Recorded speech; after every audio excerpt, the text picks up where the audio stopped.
children. Welcome, curious explorers, to Knowledge Park. Today I will show you an important problem in the lives of people who work with computers, projects, and non-stop tasks when tiredness does not go away after a normal rest. We will look at where this state comes from, how to notice it, and what helps stop it early. Join me as we discover this useful knowledge together. In the stone corner, I met a dog and a parrot. The dog said that burnout in the information technology field is probably a moment when the computer pulls all a person's energy through the keyboard until the eyes get heavy and every notification sound feels like a scary roar.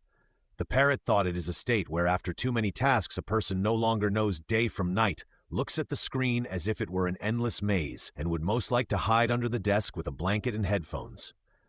Their ideas made me smile, so I explained that burnout does not come from any mysterious power of devices, but from long-term stress at work, overload, and a lack of real recovery. On the walking path, I met a cat and a guinea pig. The cat said that after a long period of constantly watching for problems, checking many things at once, and working without calm breaks, he noticed tiredness, greater irritability, and that it was becoming harder and harder to feel satisfied, even after a job well done.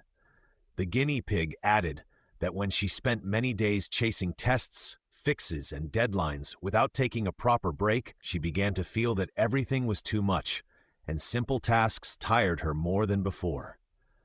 I confirmed that these are very real examples because burnout often grows slowly and shows up as exhaustion, distance from work, and lower effectiveness. At the playground, I met a frog and a mouse. I asked them what they knew about burnout in the IT field. The frog said that burnout is a state linked to long-term stress at work that has not been managed well. It shows up as strong exhaustion, less desire to act, and growing trouble focusing on duties. The mouse added that this state often also brings greater distance from work, or discouragement, and a drop in the feeling of effectiveness, so it should not be confused with ordinary short-term tiredness after a hard day. I praised them for their good knowledge, because they correctly pointed out that burnout is the result of long-term overload, and a sign that the way we work and rest needs improvement.